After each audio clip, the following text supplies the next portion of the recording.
This meeting is being recorded. Okay, as we continue through our series on the architecture of reality, I want to take us, excuse me, it's early.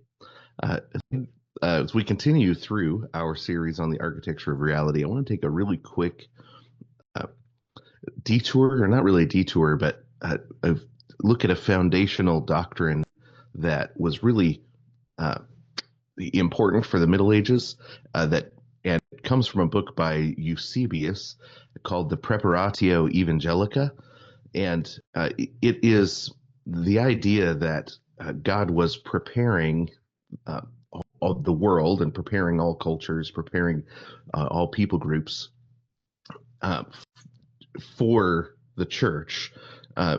So when you wanted to demonstrate the truth of Christianity, that you would be able to find within a culture things that they got right, that you'd be able to uh, attach the gospel to in their imagination, and then things that they got wrong that were going to need to be replaced by true doctrine or true understanding, true relationship with the Lord.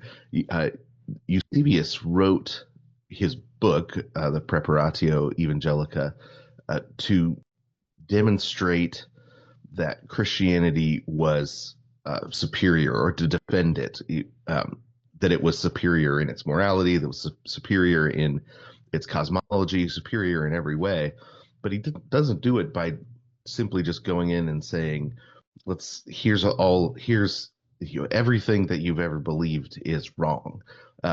By showing that within the pagan writings themselves, there were contradictions, and that the contradictions were between things that were true and things that were false, or there were falsehoods added to truths, that uh, that and it was the truths that actually made it possible to hold together the cultures for so long.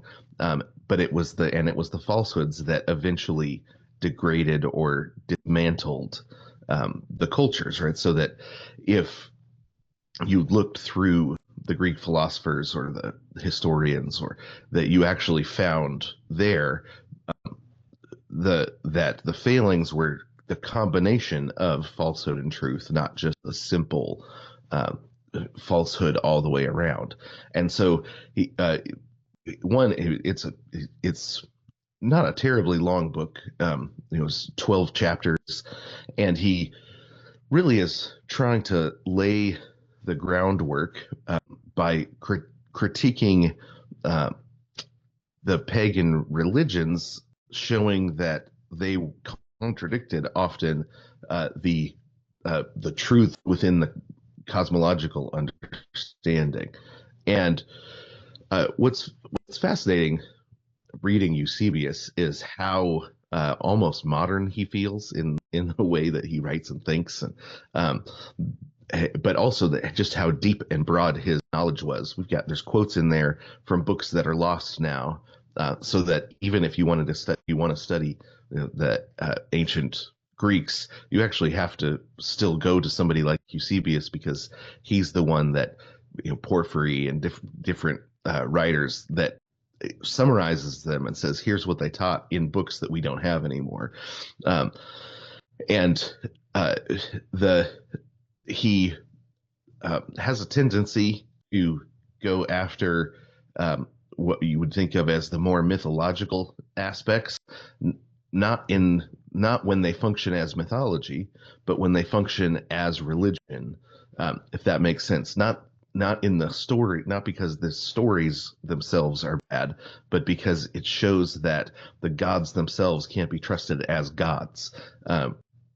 That there's a fundamental incoherence if to polytheism, right? And but his obvious deep knowledge of the mythology, and comparing it to the philosophers, comparing it to the moralists like the Stoics, and showing that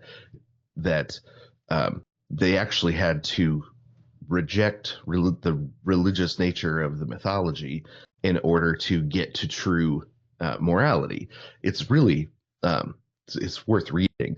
But that idea of the prep that God was preparing people for the gospel, that you were going to find um, the the Spirit's continued care of a people within their thought is really important for the way the medievals um, worked through theology. So they didn't go into it with the assumption that everything they're going to find in the ancients is wrong. They went into it understanding that you were going to have to sift through the thought of the ancients, and so if you're reading somebody like Plato, you don't go in thinking everything Plato says is right or everything Plato says is wrong, but you go in thinking I'm going to have to exercise my reason, exercise my mind actively while I read, and because there's going to be truth and falsehood, and so then that mental intellectual exercise was part of the reason that you read the ancients, right? You didn't just read you didn't read them because you knew you were going to find everything great in them, but you read them because it was one of the ways that you trained your mind to find truth, to sort out falsehood, and they were conversation partners, so to speak, in exercise. And so so they actually thought about, and what's fascinating is when it comes to brain health, we're learning as we study the brain that this is actually a really important thing for a strong and healthy brain. The executive function of the brain is that your mind, your intellect needed to be exercised, and you needed exercise partners, so to speak. And they found in writers like Plato and Aristotle, they found excellent exercise partners, as Cicero and the Stoics and different writers, the exercise partners, where you had people that were pushing against your intellect, and you had to engage your intellect in order to really have a strong intellect. And so you've got the the the mocking way to talk about it is they would argue about how many angels could dance on the head of a pin, but the and that wasn't really that's really a disservice to how careful and thoughtful they were about the use of their intellect. But they really did have ways to exercise their mind, and one of them was working through the ancient authors to sort out truth and falsehood. But also because if you looked and saw how it was that God was preparing the Greeks, and you came to learn and understand and identify that, then you'd be able to learn and understand and identify the way God was preparing your unbelieving neighbor, for example. You'd be able to, in conversation, be useful to people sorting out truth and falsehood. And Eusebius, he uses the scripture just as the assumed standard that doesn't have errors in it. And so he goes through and he says, well, they taught this. That's true here in the scriptures, but this added thing that they joined to it is false because of, look over here in the Old Testament or look over here in the New Testament, right?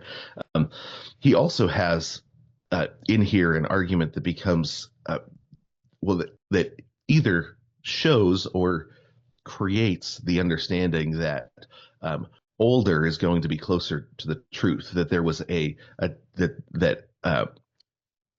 degradation of thought over time. When you were worshiping false gods, degradation of thought over time would happen. And so a number of times he makes the argument, well, look, the scriptures, which are older, say this over here. And he uses their age as part of his argument for the truth of it, because of the understanding of the degradation of our humanity that happens in false worship. So in true worship, we become more a human closer to our humanity, closer to what God intended us to be. And when we worship false gods, we become more like the false gods, right? So we fall away from truth, and so that is an important aspect. And I don't think Eusebius came up with that argument, but he influenced the way that he argues. Ends up being influential in that way, and so as we now go into some of the more mythological aspects, mythological not in a just in a sense that there were a lot of stories that the ancients and the medievals told about the sun, the moon, and the stars that that become pretty well embedded in the imagination of just the everyday average person. They would have a particular story that was associated, say, with a with a constellation in the sky. That story became as much a part of the way they thought about the heavens and informed them as other things. Well, a lot of that, as we talk about that, it's important to see that they weren't just accepting any old story. They were constantly trying to sift through which of these stories uh, supports the truth, which of these stories was part of the Preparatio Evangelica in the ancient world that was showing something that was good and moral, or something that was cosmologically acceptable, and they didn't just take everything take in everything. They were constantly sifting and sorting, but that created the kind of intellectual strength that got us a lot of our most important theological writers, some of our best poets, some in the human race, because they exercised their intellect on a regular basis, and especially a lot in their early education. So it gave them intellectual skills to do things like write great poetry, tell great stories, make important theological distinctions, and identify the places of error, identify the places where the train was getting off the tracks in order to get it back onto the tracks.